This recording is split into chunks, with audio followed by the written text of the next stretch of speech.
Assalamualaikum warahmatullahi wabarakatuh. Kami dari kelompok 7 kelas 2020A jurusan BGSD akan mempresentasikan hasil dari diskusi kami dengan judul Ketahanan Nasional dan Pendidikan Anti Korupsi. Next. Kami beranggotakan 4 orang dengan anggota Gilang Dika, NIM 007, Rica Aina, NIM 013, Retia Luki, NIM 024, dan Sonia Ella, NIM 033. Next. Yang pertama, kita akan membahas tentang ketahanan nasional yang meliputi latar belakang, pengertian atau hakikatnya, lalu dari ketahanan nasional, konsepsinya, dan hubungan antara Trigatra dengan Pancagatra. Next.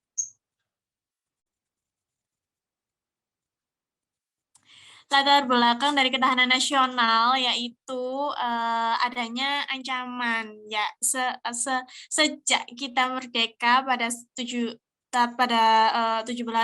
Agustus 1945 kita tuh ada berbagai ancaman seperti agresi militer, terus gerakan separatis, lalu potensi sumber daya alamnya kita itu karena letak geografis negara kita, negara Indonesia, itu strategis karena berada di jalur perdagangan yang strategis, yaitu terletak di 2 benua dan 2 samudra, dan itu menjadi bangsa Indonesia menjadi ajang persaingan dan perebutan bangsa-bangsa lain.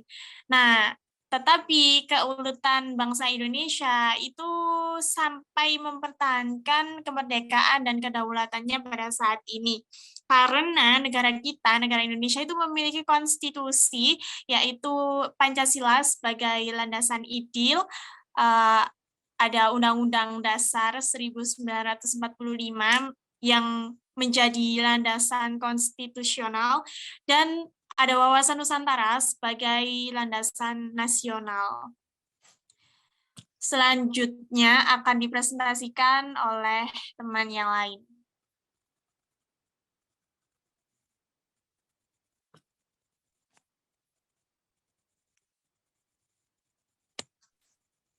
Yang selanjutnya adalah pengertian dan hakikat ketahanan nasional. Untuk yang pengertian, tingkat ketahanan nasional itu adalah tingkat keadaan, keuletan, dan ketangguhan bangsa dalam menghimpun dan mengerahkan kemampuan, mengembangkan kekuatan nasional, sehingga mampu menghadapi segala ancaman, tantangan, hambatan, dan gangguan terhadap keutuhan maupun kepribadian bangsa dalam mempertahankan kehidupan dan kelangsungan cita-citanya.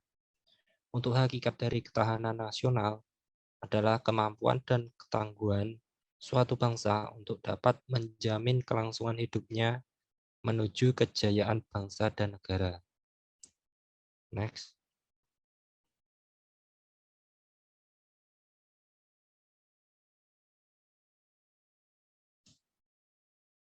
Untuk fungsi dari ketahanan nasional itu ada 3. Yang pertama itu menangkal segala bentuk ancaman, gangguan, hambatan, dan tantangan terhadap identitas, integritas, eksistensi bangsa dan negara Indonesia dalam segala aspek. Yang kedua yaitu pengarah bagi pengembangan potensi kekuatan bangsa sehingga tercapai kesejahteraan rakyat.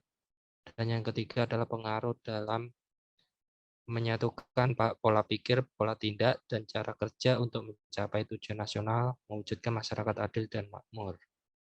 Next, selanjutnya akan dilanjutkan oleh teman saya.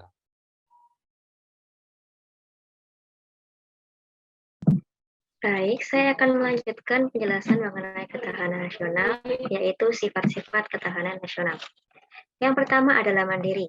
Mandiri di sini berarti ketahanan nasional Indonesia memiliki sifat percaya pada kemampuan dan kekuatan diri sendiri. Lalu yang kedua ada dinamis, yang berarti bergantung pada situasi dan kondisi bangsa dan negara kita. Yang ketiga adalah manunggal, yakni memiliki sifat integratif, Yang keempat adalah wibawa, berasal dari sifat manunggal yang sebelumnya, mampu mewujudkan kewibawaan nasional yang nantinya akan mampu diperhitungkan oleh pihak lain atau negara lain. Yang kelima adalah konsultasi dan kerjasama. Konsultasi dan kerjasama di sini bermaksud yaitu saling menghargai dengan mengandalkan pada kekuatan moral dan kepribadian bangsa. Selanjutnya,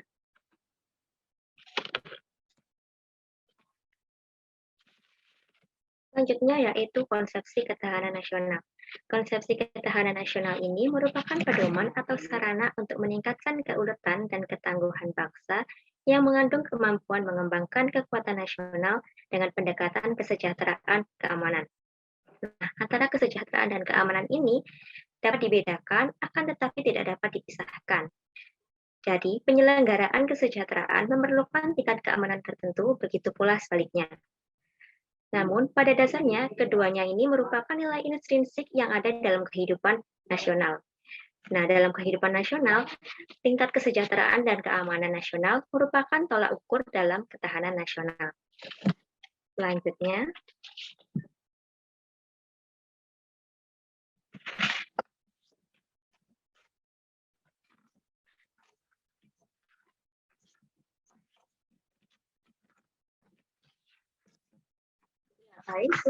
adalah Trigatra. Trigatra ini sebenarnya termasuk dalam Astagatra yang merupakan 8 aspek kehidupan nasional. Nah, Trigatra ini mencakup 3 aspek alamiah yang bersifat statis. Nah, sedangkan Pancagatranya nanti merupakan 5 aspek sosial masyarakat yang bersifat dinamis. Trigatra ini mencakup letak dan bentuk geografis, keadaan dan kemampuan penduduk atau disebut juga demografis, lalu ada keadaan dan kekayaan alam Indonesia. Lanjut.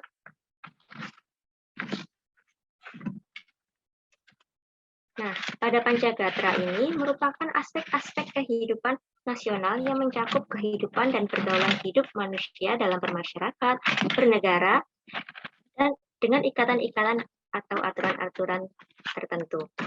Yang pertama adalah ideologi yang merupakan pengetahuan dasar atau cita-cita. Yang kedua ada politik yang dapat diartikan sebagai asas, haluan, atau kebijaksanaan yang digunakan untuk mencapai.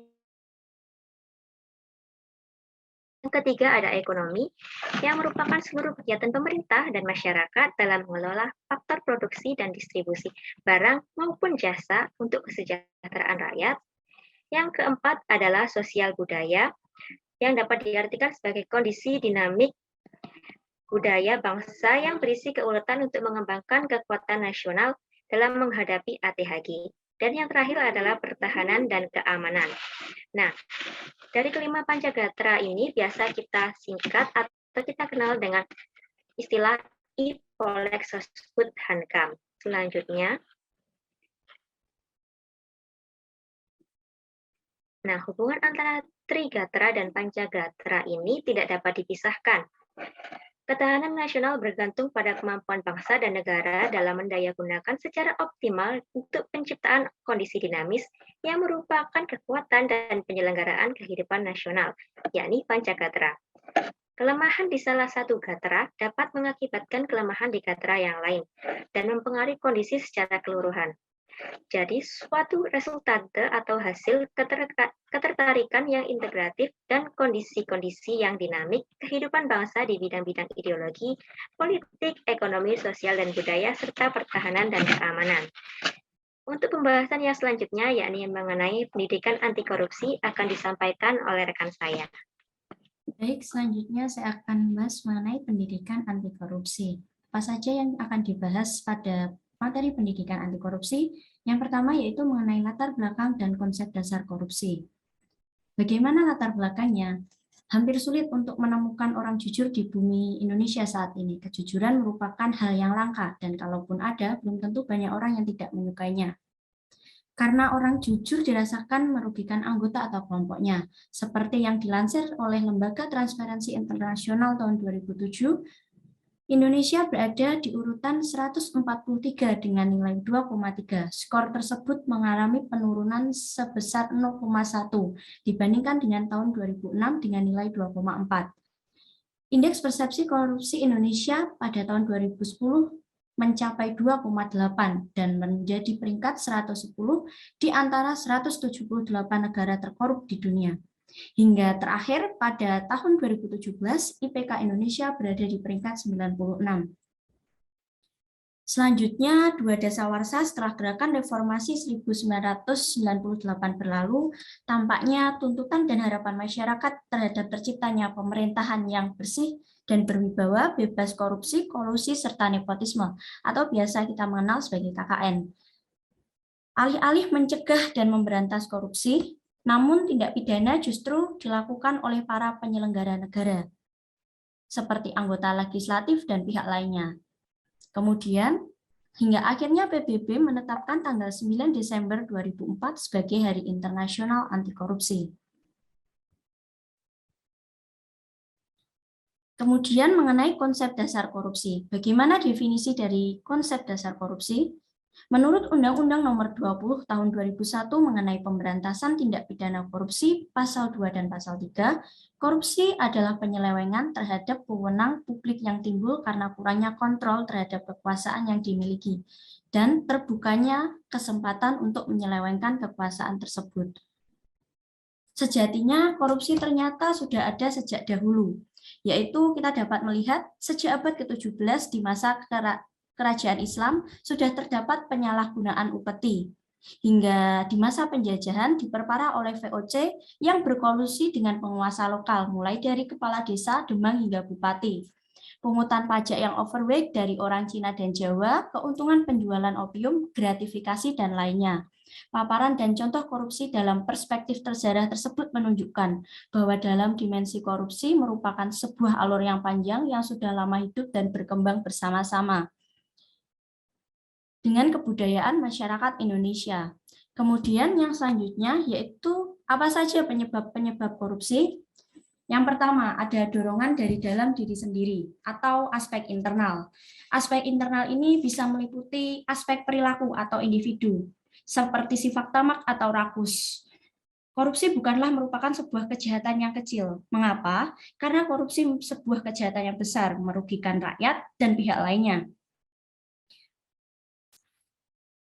Dorongan dari dalam sendiri ini juga ingin memperkaya diri sendiri. Kemudian yang kedua yaitu moral yang kuat.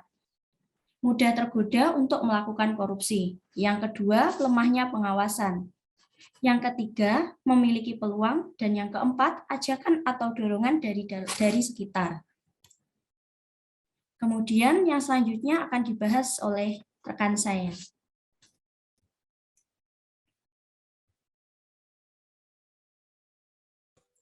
Baik, untuk itu dari beberapa penjelasan tentang korupsi yang sudah disampaikan, Indonesia sudah melakukan berbagai cara untuk memberantas korupsi. Misalnya tidak hanya memberantas saja, tetapi juga mencegah korupsi, lalu melakukan pemberantasan, dan dibutuhkan juga peran serta masyarakat untuk memberantas korupsi ini. Next.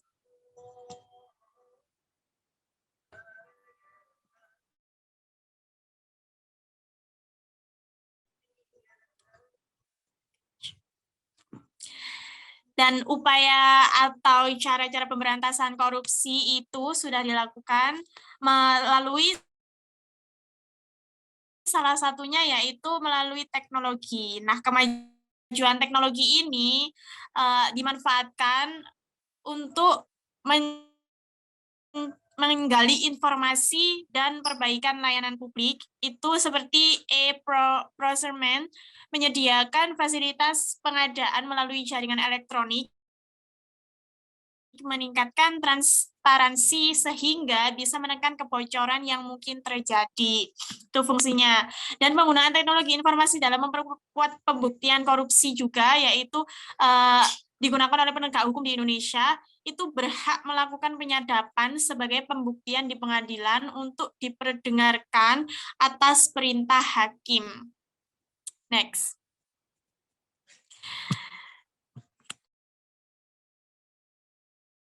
Selain itu, kerjasama masyarakat dan pemerintah juga dibutuhkan, karena misalnya seperti ini, mereformasi administrasi publik dan manajemen keuangan. Itu dampak lebih besar daripada hanya melakukan di sektor publik dalam pengendalian korupsi.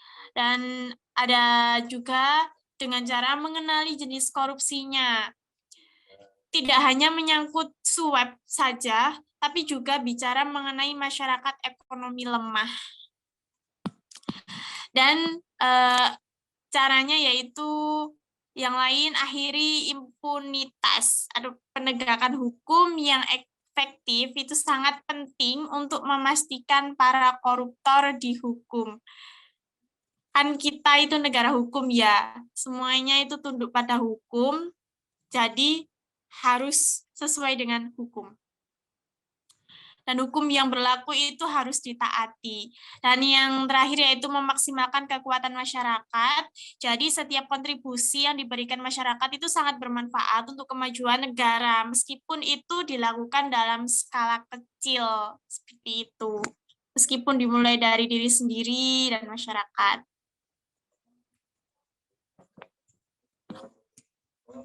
Selanjutnya,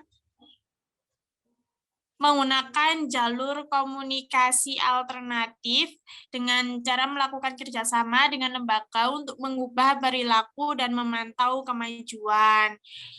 Lalu menetapkan standar dengan mengadopsi standar integritas yang baik, maka hasilnya nanti yang diberikan juga akan positif. Dan ada juga menetapkan langkah yang tepat. Nah, setelah mengambil keputusan dan strategis harus ada evaluasi untuk mengetahui sejauh mana proses yang telah dilakukan. Lalu Anda memberikan kontribusi sebagai masyarakat, berinvestasilah dengan institusi dan kebijakan yang diambil oleh pemerintah. Lalu cara yang lain yaitu dengan menutup celah internasional. Mengapa? Karena celah internasional itu nanti akan mengakibatkan susah untuk dilacak koruptornya dan yang dikorupsi.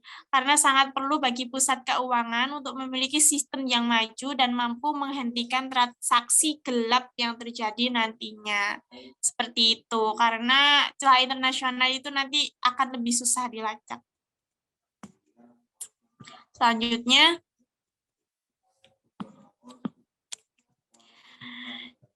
pendidikan anti korupsi itu sebenarnya dimulai sejak dini ya, itu karakter yang benar-benar harus dipegang. Nah, pendidikan anti korupsi itu pengertiannya sendiri itu berarti tindakan pengendalian dan mengurangi korupsi berupa keseluruhan upaya untuk mendorong generasi mendatang untuk mengembangkan sikap menolak secara tegas terhadap setiap bentuk korupsi. Urgensi dari pendidikan anti korupsi yaitu yang pertama itu tugas KPK itu semakin berat, dan yang kedua diperlukan sistem paling efektif untuk membekali generasi muda melalui pendidikan. Lalu model penyelenggaraan pendidikan itu yaitu tentang menggunakan model terintegrasi dalam mata pelajaran, kegiatan ekstrakurikuler, dan model pembudayaan atau pembiasaan.